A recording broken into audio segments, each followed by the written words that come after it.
ثم الحمد لله رب العالمين. رب اشرح لي صدري ويسر لي امري واحلل عقدة من لساني يفقهوا قولي. اما بعد. ايها الحاضرون الكرام jamaah yang dirahmati Allah Subhanahu wa taala. Sama kita hormati Ketua Badan Kemakmuran Masjid Masjid Raya Nur Yakin Kelurahan Saga dengan pengurus yang berhadir dalam kesempatan yang baik ini. Kemudian yang saya hormati dan saya muliakan bersamaan dengan tanggal 11 Zulqa'dah 1444 kita dilarang kufur. Kufur itu artinya menutupi. Ketika kita melakukan hal-hal yang baik yang maslahatnya banyak sekali. Maslahat itu artinya kebermanfaatan. Maka kalau orang mengingkari kebenaran itu, maka dia disebut kafir. Tapi secara umum yang kita pahami adalah mereka yang kafir tidak mengakui atau menutupi kebenaran secara akidah. Mereka tidak meyakini Allah Subhanahu wa taala sebagai Tuhan yang wajib disembah. Mereka tidak mengakui Nabi Muhammad SAW sebagai khataman Nabi, yaitu penutup daripada segala nabi, dan mereka tidak mengakui dia seorang nabi. Ini namanya adalah penyimpangan akidah. Maka kebenaran yang ada ini, ketika mereka tidak akui, maka disebutlah mereka kafir. Oleh orang Islam, kita yang umat Islam ini, apakah ada celah kita disebut orang kafir? Ada. Apa itu di dalam Al-Quran disebut? La in syakartum la azidannakum. Sekiranya kalian bersyukur, maka akan aku tambah. Wala in kafartum. Sekiranya kalian kufur. Makna kufur di situ sebenarnya adalah kita tidak meyakini bahwa rezeki yang diberi kepada kita ini sumbernya dari Allah. Jadi kalau ada orang yang menyebut yang saya dapatkan ini adalah dari usaha saya, dari keringat dan air mata, dari segala macam pekerjaan yang kita bisa buat, ini kufur.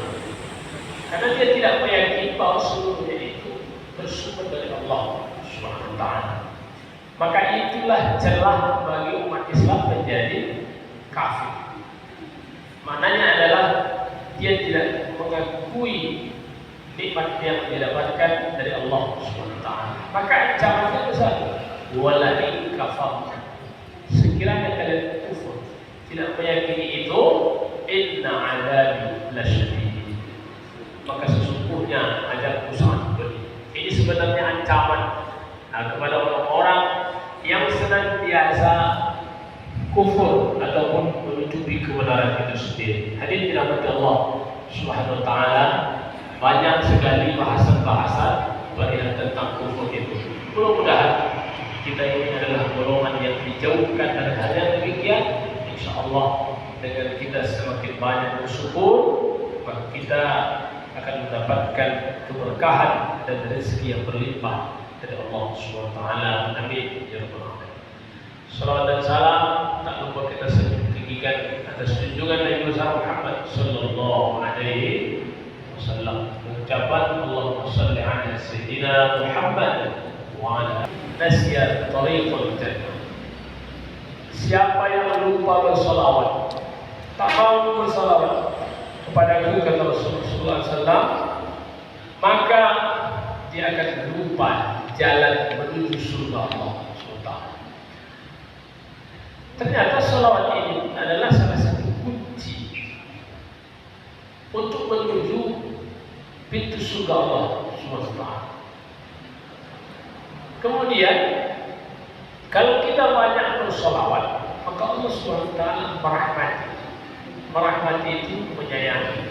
Setiap kita pasti menginginkan kasih sayang.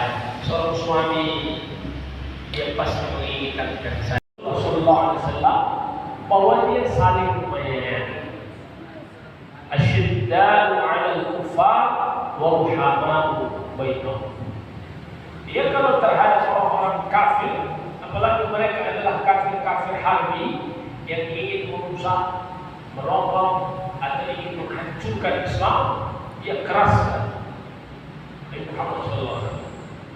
Tapi terhadap kaum muslimin, terhadap umat Nabi Muhammad SAW, ruhama'u bainahum, maka dia akan mendekati ayat. Tentu itulah sebenarnya yang paling kita butuhkan saat ini. Kenapa ada orang yang tidak peduli dengan tetangga, sanak saudara, barangkali katakanlah yang tak mampu secara ekonomi? Karena tidak ada rasa sayang, kasih sayang dari dirinya. Dia memukuli anaknya sampai tak bisa-bisa. Istilah kalau orang kampung macam kasetanan. Orang dipukuli dia, hancur itu. Ada musuh dihilir, cara itu lihat juga deh. Saking marah dia sama anaknya, ada perkara lambat dia balik. Kalau di sana itu dia sudah bohong sulit. Anak-anak kadang-kadang masuk di sekolah tidak lagi dia, kalau bohong. Agak sore tadi, pulang anak. Dia benda anak ini. Jami yung kui ng pagkalihong mo, ikat na isi. Ano ko yan? Maksudnya kalau dalam punuhnya, tapos ikat anak, kagawat dalam pulang, di kui ng pagkalihong mo. Ay, itu ada kejadian dulu. Jadi akhirnya orang yang menemukan itu kan tak tega. Yang dimarahin lagi. Pokoknya dia tak akan bertolak. Kau dulu saya kau siksa dia begini. Sudah betul tentang tanah. Apa itu? Kenapa dilakukan ini? Tak ada kasih sayang. Mendidik itu tidak begitu. Walaupun sebenarnya di dalam Islam dibolehkan untuk mengukur, tapi ada batasan-batasan. Itu yang disebut Rasulullah SAW. Katanya, muru awladakum bis-shalah wa abna'u sab'a sinin, suruhlah anak sholat ketika mereka usia 7 tahun. Wadribuhum wa hum abna'u 10, maka pukullah ketika mereka sudah berusia 10 tahun. Jadi jangankan anak-anak usia 10 tahun atau tahun supaya atau. Jadi ada dia cara-caranya, tidak sembarangan. Cara mendidik anak, kemudian cara bertetangga, ada lagi cara bersosial, cara beribadah. Semuanya sudah diatur dalam ajaran Islam. Dan tidak ada yang menyalahi dari kodrat manusia. Karena yang membuat itu bukan manusia. Kalau sekiranya kita sebutlah ada undang-undang yang dibuat oleh manusia, ini kita pastikan tidak akan bisa berlaku adil terhadap seluruh manusia. Karena membuat manusia. Istilah singkat-singkat katanya, kalau agak-agak cocok dirasuah di video dan ada beberapa orang, ini adalah undang-undang. Tapi ini adalah merupakan hukum Allah. Allah Allah beritahu, makanya apapun yang menjadi syariat hari ini yang kita laksanakan, tidak ada sedikit pun yang tersebar. Allah akan ini tidak berkata-kata itu dunia yang lama itu tidak berkata-kata. Ya,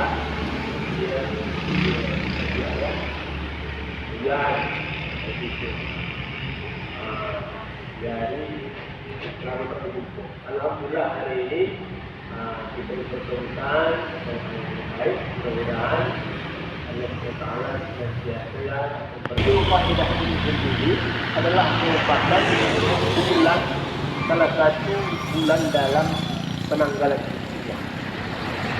Itu kita sebut dalam 2 bulan kita telah kita dalam Al-Quran Allah Subhanahu wa Ta'ala menyebut salah satu bulan yang dimuliakan itu adalah Allah, sesungguhnya bilangan bulan di sisi Allah 12 syahr Islam, yakni ada 12 bulan 12 bulan Islam.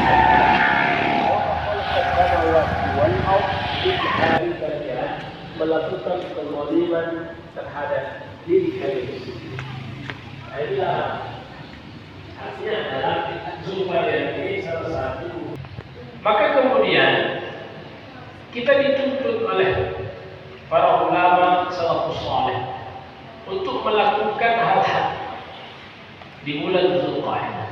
Salah satu yang disebut adalah untuk memperbanyak ataupun terus melaksanakan sholat sunat duha. Ada di Zulqa'dah. Salah satu cara kita mengisi daripada bulan Zulqa'dah ini yaitu dengan melaksanakan sholat duha. Adam alaihissalam kemudian dilanjutkan oleh Nabi Muhammad SAW. Maka apapun yang dilakukan oleh Nabi, walaupun dibawa dari syariat-syariat Nabi terdahulu, maka itu akan menjadi sunnah untuk kita lakukan. Kemudian disebut waqtat duha dan melaksanakan 2 rakaat sholat duha. Jadi salah satu kemuliaan dan keutamaan daripada sholat duha ini sendiri adalah di dalam hadis lain disebut oleh Rasulullah SAW, kalau kita ingin seluruh daripada anggota tubuh ini dia bisa bersolat sunat duha. Setiap pergerakan sama persis kita sudah memberikan kesempatan setiap organ tubuh kita ini bersolat. Kenapa begitu? Tak pernah terlepas, tak pernah luput dari perintah Allah SWT. Jadi salah satu ayat yang paling masyhur yang selalu kita dengar kalau di bacaan surah ini, al-yawma nakhtimu ala afwahihim wa tukallimuna aydihim wa tashhadu arjuluhum bima kanu yaksibun. Pada hari itu kami akan tutup mulut mereka dikunci. Wa tukallimuna aydihim, akan tercapai tangan. Wa tashhadu arjuluhum, kemudian akan menjadi saksilah kaki-kaki bima kanu yaksibun, dari setiap yang mereka buat. Ada seorang ulama yang bernama Habib Umar bin Hafiz. Dia ini ulama yang sangat terkenal sekali. Bahkan negara-negara Asia Tenggara yang mayoritas Islam, dia selalu datang. Di Jakarta dia pernah datang. Kemudian satu ketika dia pun mengimami sholat. Tapi waktu dia imam itu diletakkan bacaan Al-Quran, dan itu pun selalu sudah dibuat ya. Ada di semacam tempat Al-Quran. Padahal dia adalah seorang hafiz, mungkin hafalannya itu betul-betul 100%. Ada orang mungkin menghafal kadang-kadang mau hilang. Jadi ayat Al-Quran ini kadang-kadang banyak dia yang sama ataupun agak persis, tapi dia benar-benar hafal. Tak ada salahnya. Artinya kalau dalam ilmu menghafal Quran, dalam tahfiz dia profesor dan kira-kira begitu. Dan dia adalah seorang habib. Maka ditanya seorang, wahai Habib, kenapa engkau ketika mengimami sholat kemudian engkau masih baca Al-Quran? Bukankah seluruh Al-Quran yang ada ini sudah berada di dalam kepalamu? Kira-kira begitulah kalau bahasanya. Jadi katanya, saya tidak ingin mulut dan lidah saya saja yang mendapatkan pahala, tapi saya ingin mata saya pun ingin mendapatkan pahala ketika saya membaca Al-Quran. Begitu begitu. Makanya kalau baca Quran itu tidak hanya mulut awak saja yang dapat pahala. Kita kan kalau baca Quran sambil kita tengok mata itu pahala juga. Dan sambil kita dengar juga dapat pahala. Jadi dia macam segala organ yang ikut serta yang terlibat. Jadi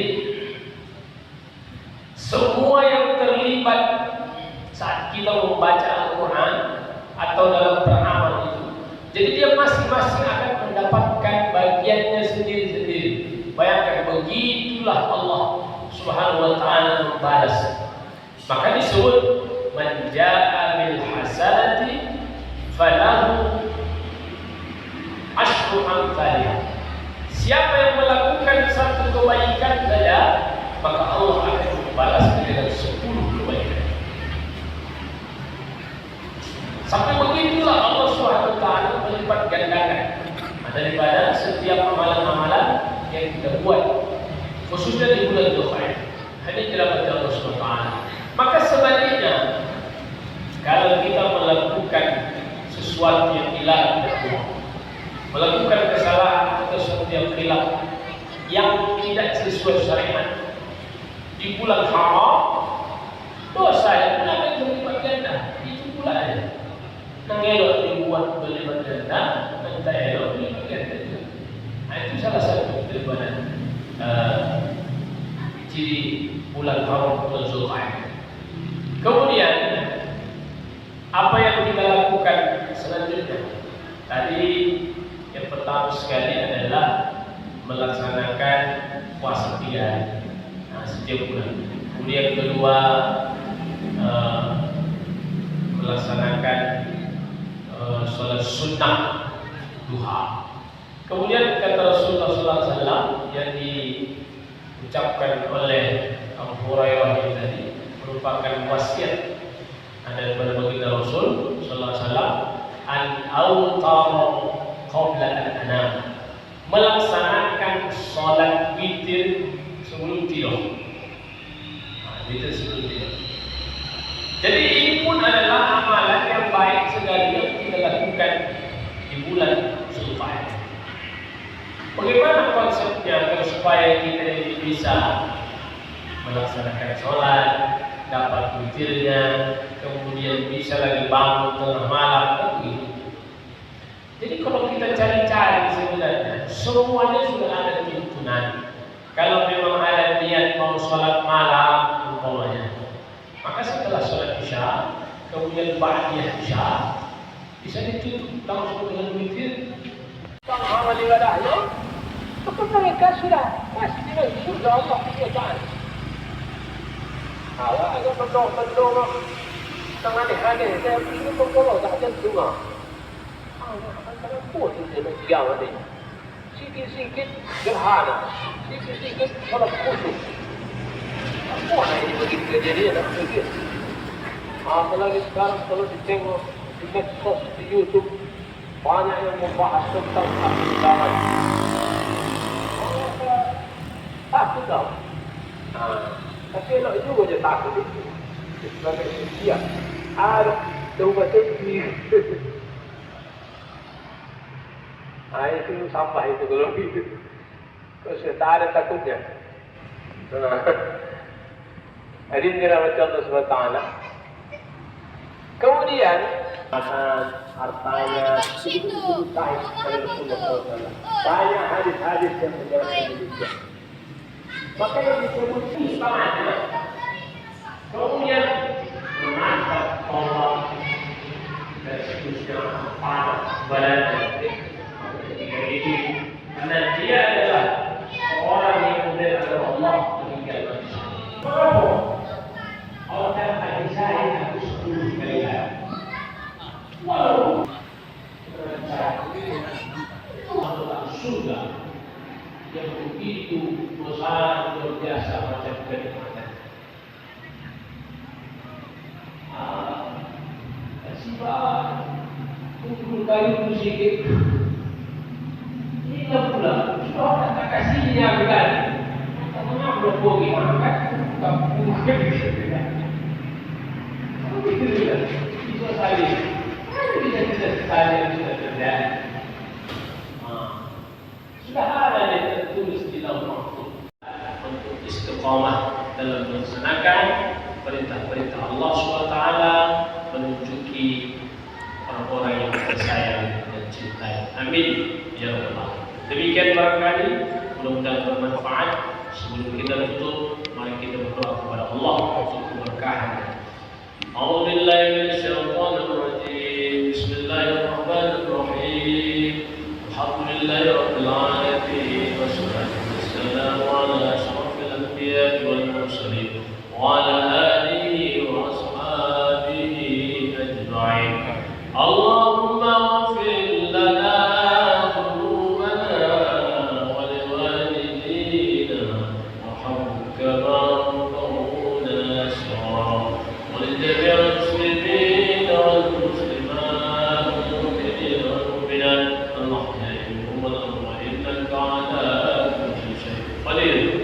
اللهم عجل الرحمة والصحة والسلامة والبركة علينا على هذه الجماعة على هذا المجلس برحمتك يا أرحم الراحمين. ربنا آتنا في الدنيا حسنة وفي الآخرة حسنة وقنا عذاب النار. وصلى الله على سيدنا محمد وعلى آله وأصحابه أجمعين. سبحان ربك رب العزة عما يصفون وسلام على المرسلين والحمد لله رب العالمين. اللهم صل على سيدنا ونبينا وحبيبنا وشفيعنا ونصرنا مولانا محمد. اللهم صل وسلم وبارك عليه. تقبل الله منكم